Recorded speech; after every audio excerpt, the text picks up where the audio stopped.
Hello everyone, सेनको gold के quarter one के result आ गए थे एंड साथ में आज मॉर्निंग में मैनेजमेंट तरफ से कॉन कॉल भी हो गया था। एंड आपको पता ही है कॉन कॉल और रिजल्ट के बाद में मार्केट ने इस कंपनी को बहुत ही नेगेटिवली रिएक्ट किया था।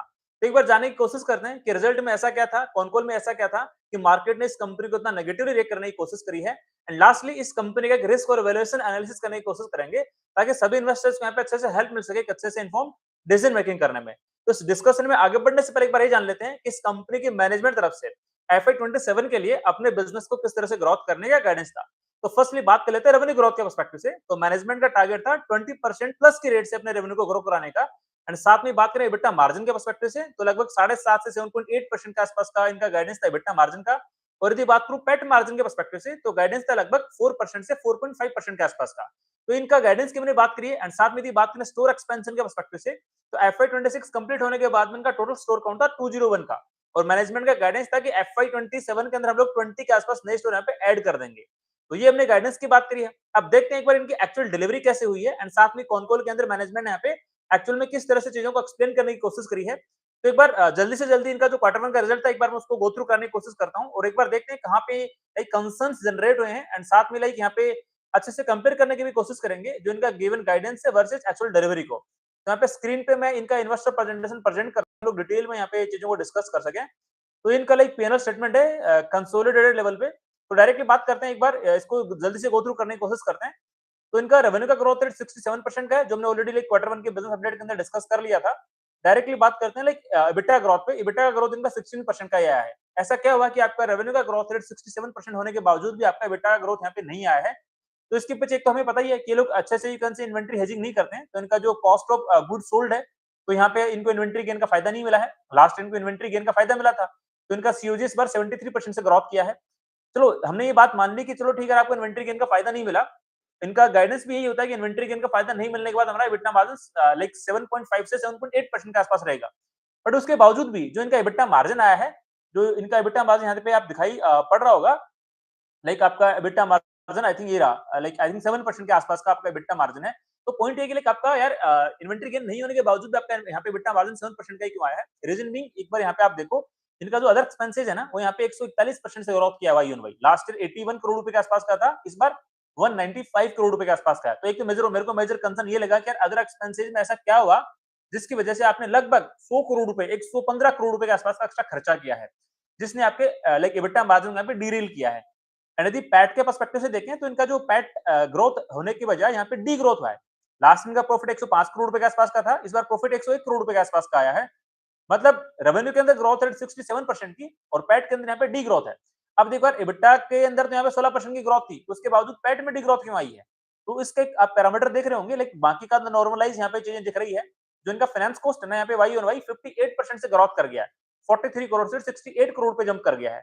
तो ये मेरे को दो मेजर कंसर्न लगे कि यार इनका नॉर्मलाइज जो EBITDA मार्जिन होता ना 7.5% के आसपास का, वो क्यों नहीं अचीव हुआ? बिकॉज आपका अदर एक्सपेंसेस बहुत बढ़ गया था। साथ में आपका पैट मार्जिन जो 4 से 4.5% आना चाहिए था, वो यहाँ पे केवल यू कैन से 3.3% के आसपास में आया है। उसके पीछे रीजन आपका फाइनेंस कॉस्ट यहाँ पे लगभग 58% से ग्रोथ कर गया है। तो ये मेरे को दो मेजर रीजन लगे। तो कॉन कॉल को हम जो डिस्कस करेंगे ना, तो सबसे पहले इन्हीं दो पॉइंट्स के बारे में डिस्कस करेंगे कि मैनेजमेंट ने इन दो पॉइंट्स पे क्या क्लैरिटी दी है, जिसकी वजह से इनका प्रॉफिट का ग्रोथ रेट होने के बजाय यहाँ पे डीरेल कर गया है, राइट? नॉर्मली इनका लाइक जो 4 से 4.5% का इनका पैट मार्जिन का जो गाइडेंस होता है, उसके बेसिस पे इनका प्रॉफिट बहुत ज्यादा आना चाहिए था। लाइक आपका 3000 करोड़ रुपए का रेवेन्यू है, 4% का पैट मार्जिन होगा, तो आपको 120 130 करोड़ रुपए के आसपास का प्रॉफिट यहाँ पे आना चाहिए था। तो this is the major concern जो हमें डिस्कस करना होगा। एंड लाइक मैं यहाँ पे ज्यादा और दूसरे पैरामीटर की बातें नहीं कर रहा कि यहाँ पे लाइक इनका रिटेल सेल्स 50% के आसपास में था।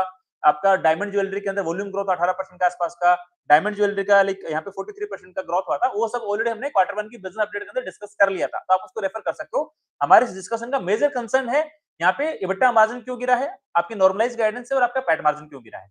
अब बाकी के जो कुछ एक दो इंपॉर्टेंट स्लाइड्स है, उनको एक बार मैं फटाफट यहाँ पे गो थ्रू करने की कोशिश कर देता हूँ। तो लाइक इनका जो शोरूम काउंट है बढ़ के लाइक इंडिया के अंदर 207 पहुंच गया, टोटल इनका 209 हो गया। 8 शोरूम इन लोगों ने ऐड करें क्वार्टर वन के अंदर। सेम स्टोर सेल्स ग्रोथ 39% का, वैसे ऑलरेडी हमने डिस्कस कर लिया था क्वार्टर वन की बिजनेस अपडेट के अंदर। स्टड रेशियो इनका 11% के आसपास में है। ठीक है, एवरेज सेलिंग प्राइस बढ़ गया बिकॉज गोल्ड के प्राइसेस बढ़ गए हैं। और आपका इन लोगों ने ये काम अच्छा ही किया है, इन्वेंट्री डेज घटा दी इन लोगों ने। पहले इनका इन्वेंट्री डेज 183 डेज पे पहुंच गया था FY 26 के अंदर, इसको इंप्रूव करके 152 डेज पे ले आए हैं। दैट्स अ ग्रेट थिंग, ये वाला काम इन लोगों ने अच्छा किया है। अब कुछ और इंपॉर्टेंट स्लाइड है, एक बार मैं उनको गो थ्रू करा देता हूँ, जहां पे मेरे को लगता है कि आपके साथ डिस्कस करनी चाहिए। तो आई थिंक ये इनका एक डिजिटल चैनल है जहाँ पे रेवेन्यू की ग्रोथ रेट 164% की आई है Y on Y. I think उतना बड़ा कंट्रीब्यूशन नहीं होता होगा। एंड नेक्स्ट स्लाइड की बात करूं, इनका जो लाइक आपका लाइक मार्केटिंग ब्रांडिंग एक्सपेंस है वो यहाँ पे सेल्स का 1.1% के आसपास रहा है। ठीक है। एंड इन लोगों ने एक और चीज बताई है, वो आई थिंक स्लाइड नंबर 35 है। Let me check. यस, इन्होंने अपना विजन 2030 शेयर किया है, विजन 2030 शेयर किया है। तो FY 26 का इन लोगों ने बेस बनाया है और विजन 2030 शेयर किया। उसका यहाँ पे मैं नंबर आपको बताता हूँ। स्टोर काउंट 300 प्लस होने चाहिए, मतलब 50% का स्टोर का यहाँ पे ये लोग ग्रोथ मान रहे हैं नेक्स्ट 4 इयर्स के अंदर। पर ईयर स्टोर एक्सपेंशन का ग्रोथ रेट कितना है भाई? 11-12% के आसपास में। रेवेन्यू की ग्रोथ रेट कितनी? लगभग अभी 8,400 करोड़ था FY 26 का, 20,000 करोड़ का टारगेट कर रहे हैं, 2.4x के आसपास का। EBITDA अभी इनका लगभग 970 करोड़ रुपए के आसपास का था। EBITDA मार्जिन 8% का टारगेट कर रहे हैं। अभी इनका जो गाइडेंस है लगभग 7.5 से 7.8% के आसपास का है। पैट इनका अभी मार्जिन 6.8% के आसपास था, वो तो लाइक इन्वेंट्री गेन की वजह से था। इनका जो गाइडेंस है वही 4.5 से 5% के आसपास का पैट मार्जिन। स्टड रेशियो वही जो 11% के आसपास में करंटली है, लगभग 15% के आसपास का टारगेट करने का ये लोग प्लान कर रहे हैं। रिटर्न ऑन इक्विटी को लाइक रिटर्न रेशियोज को लगभग 20% से ज्यादा का टारगेट ये लोग कर रहे हैं FY 30 के लिए।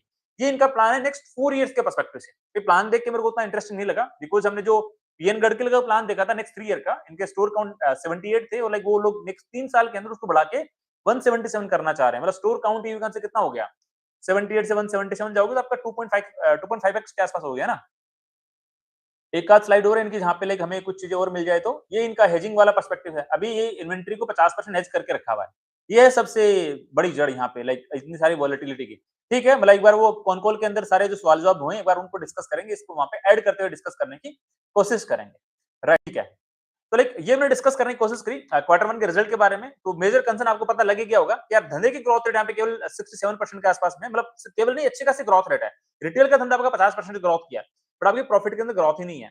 और लाइक आपका EBITDA मार्जिन जो आपका गाइडेंस है 7.5% का, वो अचीव ना होकर 7% के आसपास का अचीव हुआ है। एंड साथ में आपका पैट मार्जिन की जो गाइडेंस है 4 से 4.5% के आसपास की, आपने अचीव किया 3.3% के आसपास का। सो मेजर कंसर्न क्या था? तो हमें दो हाईलाइट मिले थे। फर्स्ट, एक इनका अदर एक्सपेंसेस बढ़ गया था, लाइक आपका 80 करोड़ से जंप करके कहां पहुंच गया था? 195 करोड़ के आसपास में। और आपकी फाइनेंस कॉस्ट यहाँ पे एक्स्ट्रा ऑर्डिनरी यहाँ पे जंप कर गई थी। तो ये दो हमें रीजन पता लगे जिसकी वजह से इनका EBITDA मार्जिन गिरा है और आपका पैट मार्जिन गिरा है। तो अब डायरेक्ट एक बार कौन-कौन के मेजर जो हाइलाइट्स हैं उनको कवर करने की कोशिश कर लेते हैं, बिकॉज वहां से हमें क्लैरिटी मिलेगी यार मैनेजमेंट यहाँ पे इतनी वॉलेटिलिटी, इतनी फ्लक्चुएशंस क्यों आ रहे हैं, मतलब कब तक वो सोल्व करे जाएंगे यार। मतलब वो इन्वेस्टर फ्रेंडली चीजें नहीं है ना ये। मतलब आपकी हर किसी क्वार्टर में EBITDA मार्जिन कभी 14%, कभी 11%, कभी 7%, इतना फ्लक्चुएशन फिर लाइक इन्वेस्टर के दिमाग में तो बहुत सारा कंसर्न आएगा ना, इतना ज्यादा फ्लक्चुएशन क्यों हो रहा है। हाँ, अब चलो एक बार चलो कौन की बातें डिस्कस करते हैं। मतलब पहला वही पॉइंट ले लेते हैं डायरेक्टली, यार आपका EBITDA मार्जिन और पैट मार्जिन में यहाँ पे डिक्लाइन क्यों आया है। तो इनका कहना है कि हमारा जो लाइक अदर एक्सपेंसेस बढ़ा है 80 करोड़ से 195 करोड़ रुपीस के आसपास का।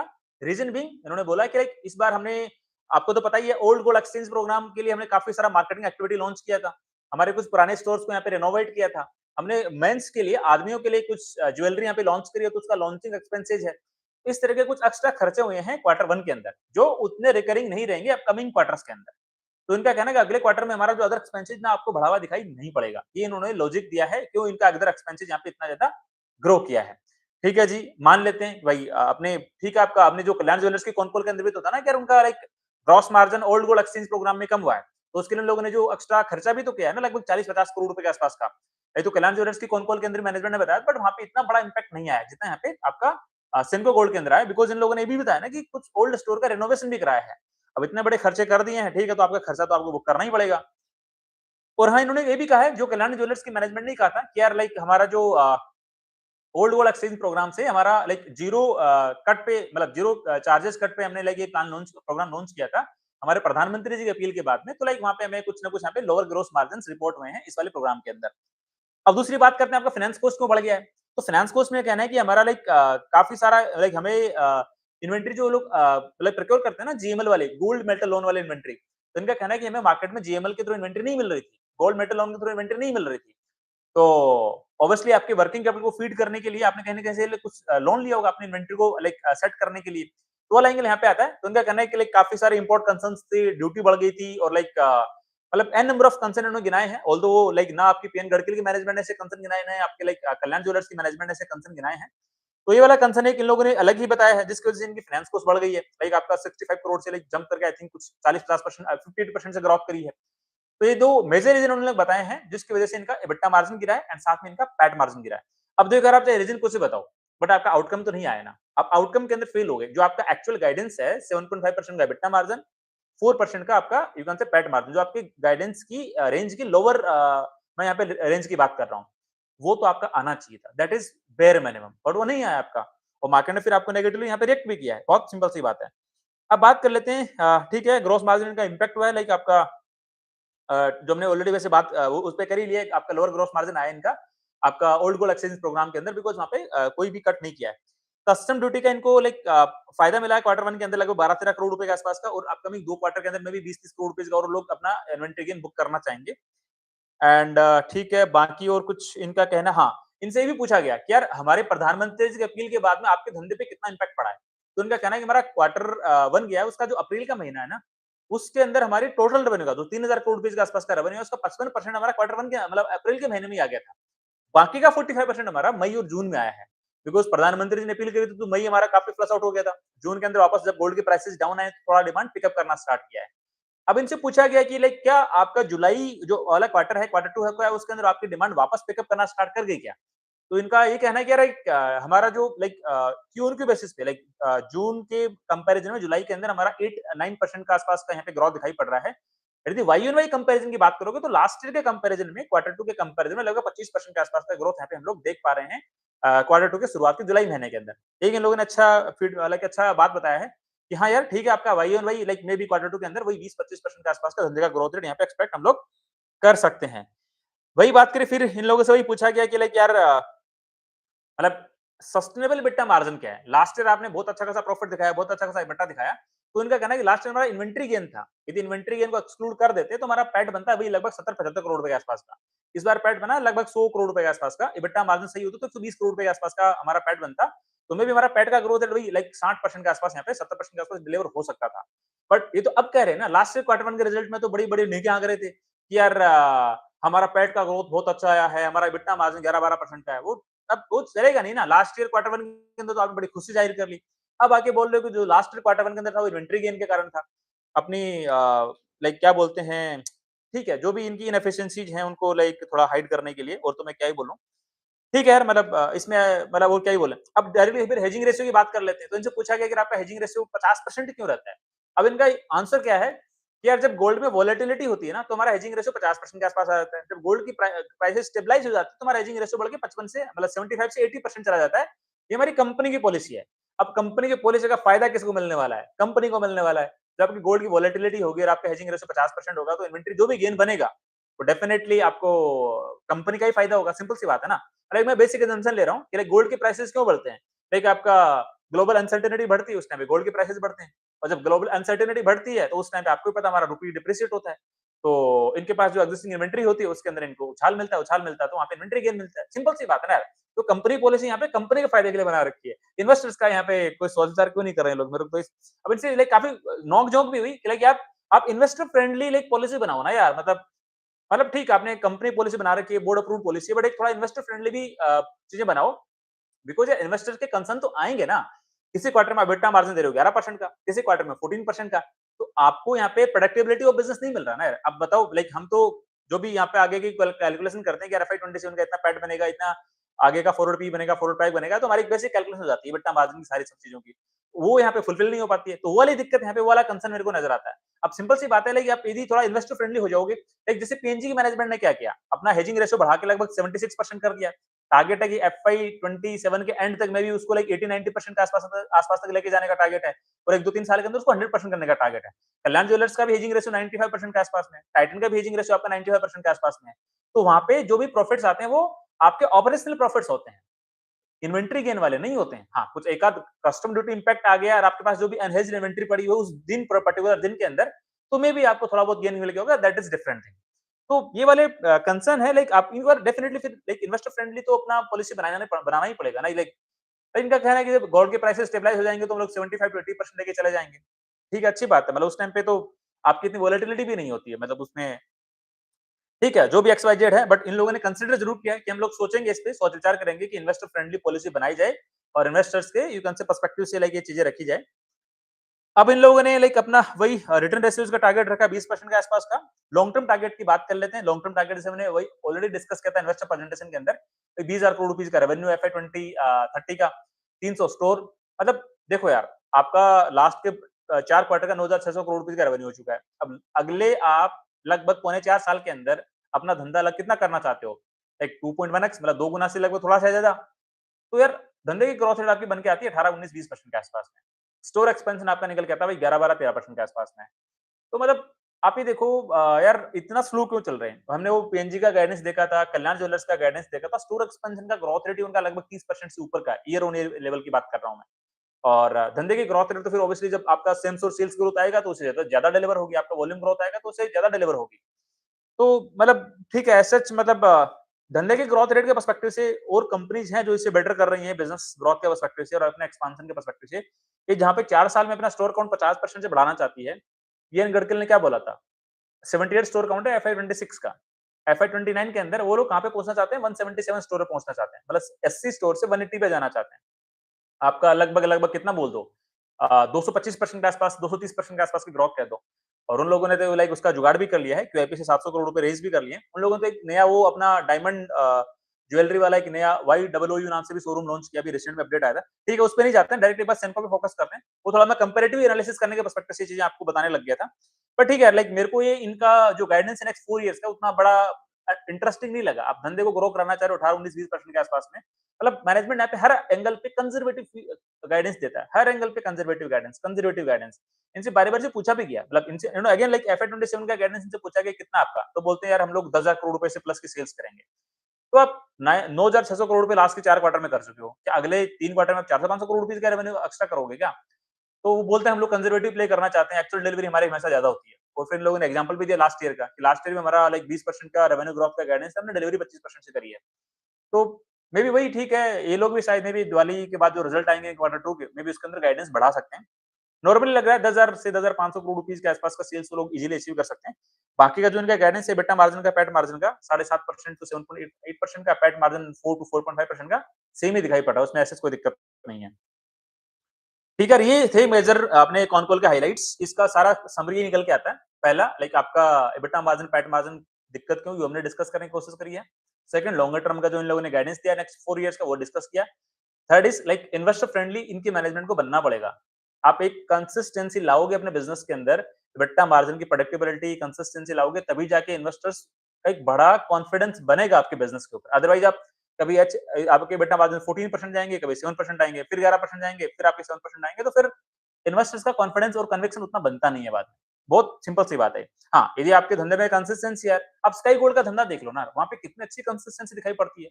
जो मैनेजमेंट बोलता है उससे बेटर डिलीवरी होती है। भले आप एबिटा मार्जिन की बात कर लो, सेल्स की बात कर लो, पैट मार्जिन की बात कर लो, वो भी कंजर्वेटिव हैं, बट हमेशा ओवर डिलीवर करते हैं हर एक पैरामीटर पे। अब ये लोग कंजर्वेटिव होके भी एबिटा मार्जिन फिल कर गए ना क्वार्टर 1 के अंदर, ठीक है, आगे जाके मे बी उनका एफआई 27 के फुल ईयर का एबिटा मार्जिन मे बी 7.5% से ऊपर डिलीवर हो सकता है। बट जो एक इन्वेस्टर्स को लाइक एक कन्विक्शन बनना चाहिए था, मतलब एक बाइंग आनी चाहिए आपके रिजल्ट के बाद में, वो नहीं आई ना। तो वो वाला कंसर्न है यहाँ पे। अब बात कर लेते हैं लाइक आपका थोड़ा रिस्क एनालिसिस के पर्सपेक्टिव से। तो रिस्क एनालिसिस वही निकल के आता है लाइक इनका हेजिंग रेशियो कम है 50% के आसपास का। तो जब आपकी गोल्ड प्राइसेस के अंदर वॉलेटिलिटी होगी तो आपका इन्वेंट्री गेन बनेगा, इन्वेंट्री लॉस होगा। वो एक सबसे बड़ी कंसर्न है मेरे को यहाँ पे लगती है। और तो क्या ही बोलूं यार, ठीक है, मतलब लोअर हेजिंग वाला मेरे को टू मच वॉलेटिलिटी जो दिखाई पड़ती है मेरे को मेजर कंसर्न लगता है। और ऐसा ठीक है, कहने को बोल सकते हो कि यार गोल्ड के प्राइसेस यहाँ से डबल हो गए तो डिमांड घट जाएगी, तो मतलब ठीक है, फिर लोग लोअर कैरेट की ज्वेलरी पे ज्यादा फोकस करना स्टार्ट कर देंगे। और इन लोगों की तो मैनेजमेंट ने बोला भी है कॉन कॉल के अंदर कि लाइक यंगस्टर्स की डिमांड आ रही है लोअर कैरेट वाली ज्वेलरी की, लाइट वेट वाली ज्वेलरी की। यार लाइट वेट ज्वेलरी मतलब पहले जो बंदा 1 लाख रुपए में कोई XYZ 10 सपोज करो, पहले 1 लाख रुपए में वो 15 ग्राम ज्वेलरी खरीद पाता था गोल्ड की। अब वो 10 खरीदेगा। अब यदि 2 लाख का रेट हो जाएगा गोल्ड का, तो मे बी वो फिर 7 ग्राम ही खरीदेगा, या फिर और बढ़ेगा तो 5 ग्राम खरीदेगा। तो इनका कहना है कि हमारा जो डिमांड है वो हमेशा मेंटेन रहता है। यहाँ पे बाइंग होती है वो कस्टमर की पॉकेट के अंदर कितना उसके पास बैलेंस है उसके बेसिस पे होती है, ना कि उसको ग्राम के अकॉर्डिंग। तो हमने लाइट वेट ज्वेलरी यहाँ पे लॉन्च कर दी है। ठीक है, ये तो काफी सारी कंपनीज के मैनेजमेंट ने बोला ही है। अब एक बार इस कंपनी का थोड़ा वैल्यूएशन एनालिसिस करने की कोशिश कर लेते हैं। तो देखो यार, इस कंपनी का करंटली मार्केट कैप कितना है? 5,700 करोड़ रुपए के आसपास का। एफआई 26 का सेल्स कितना था? 8,400 करोड़ रुपए के आसपास का। एफआई 27 का एक्सपेक्टेड सेल्स कितना हो सकता है? मतलब यहाँ पे कंजर्वेटिवली लोग 10,000 करोड़ का बोल रहे हैं, बट मैं यहाँ पे लगभग 10,000 से 10,500 करोड़ रुपए की रेंज ले लूं, बट कैलकुलेशन करने के लिए 10,500 करोड़ रुपए मैं यहाँ पे कंसिडर कर लेता हूँ। पैट मार्जिन क्या लूँ? एक रेंज है इनका 4 से 4.5% के आसपास का, बट थोड़ा कंजर्वेटिव होने के लिए वही 4.25% के आसपास एक मिड रेंज ले लेते हैं। तो उनका एक्सपेक्टेड पैट बनेगा वही लगभग 450 करोड़ रुपए के आसपास का। इसका मतलब वाईओनवी आपके पैट के यहाँ पे डी-ग्रोथ दिखाई पड़ रही है, बिकॉज़ लास्ट ईयर आपका पैट बहुत ज़्यादा था, 500 करोड़ से ऊपर ही था, राइट? तो आपका वाईओनवी पैट के अंदर डी-ग्रोथ है। हाँ, बिज़नेस के अंदर ग्रोथ हो सकती है आपके 22-23% के आसपास में। तो अब देखो फॉरवर्ड पी आपका कैलकुलेट कर लो, आपका 5700 करोड़ की मार्केट कैप में यदि मैं 450 करोड़ रुपए इसके पैट का डिवाइड करूँगा तो फॉरवर्ड पी बनेगा 12 से 13 के आसपास का।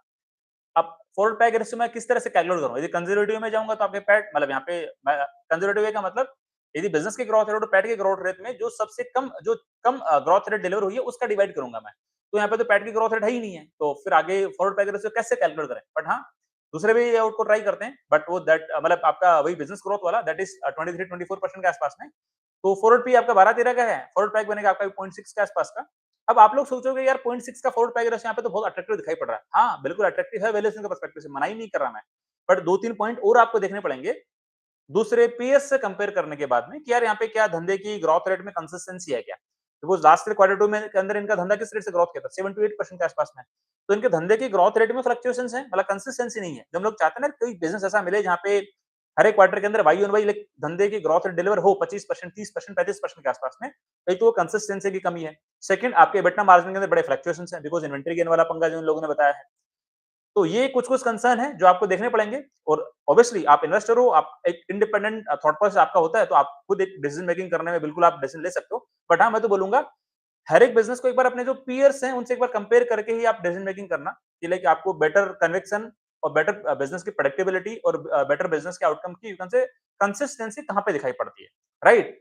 तो ऑल्दो आई थिंक ये आप कह सकते हो कहने को तो कि यार फॉरवर्ड प्राइस रेशियो का पर्सपेक्टिव से बहुत ही अट्रैक्टिव डील यहाँ पे है, बिल्कुल है, बट वही जो मैंने आपको फैक्टर बताने की कोशिश करी है, प्लीज़ उनको भी एक बार आप दिमाग में कंसिडर करना, उसके बाद में ही एक अपना फाइनल डिसीजन मेकिंग करना कि आपको इन सारे बिज़नेसेस को, सारे पीयर्स को कंपेयर करके किस तरह से आपके थॉट प्रोसेस को अलाइनमेंट करना है, राइट? तो ये रहा अपना सेनको कोड का डिस्कशन। ओवरऑल इस कंपनी के अराउंड मैंने मेरा पॉइंट ऑफ व्यू, मेरा थॉट प्रोसेस आपको बताने की कोशिश करी है कि मेरी तरफ से स्टॉक रिकमेंडेशन बिल्कुल भी नहीं है। आप लोग अपनी खुद की रिसर्च करना, खुद का एनालिसिस करना एंड जो आपके इन्वेस्टमेंट एडवाइजर हैं उनसे डिस्कस करके डिसाइड करना कि आपको इस कंपनी को अपनी वॉच लिस्ट का पार्ट बनाना है, पार्ट नहीं बनाना है। बिकॉज़ मैं बारी-बारी से आप लोगों को कहता रहता हूँ कि I am not a SEBI registered research analyst, I am not a SEBI registered investment adviser, so I am not authorised to give stock recommendation. मेरा हमेशा टारगेट इतना ही होता है कि मैं आप लोगों को इतना समझा दूँ, इतना सिखा दूँ कि आप लोग भी अच्छे से सीख के as a independent active growth investor बन के खुद के पोर्टफोलियो का डिसीजन इंडिपेंडेंटली खुद से लेना स्टार्ट कर दो। तो ठीक है, यदि आपके कोई क्वेरी, क्वेश्चंस, डाउट्स हैं, डेफिनिटली आप मेरे को कमेंट सेक्शन में पूछ सकते हो। आई विल ट्राई मैं आपके सारी क्वेरी, क्वेश्चंस को यहाँ पे आंसर करने की कोशिश करूँ। तो ठीक है, आज के लिए इतना ही। मिलते हैं नेक्स्ट वीडियो में, तब तक के लिए थैंक यू, बाय बाय।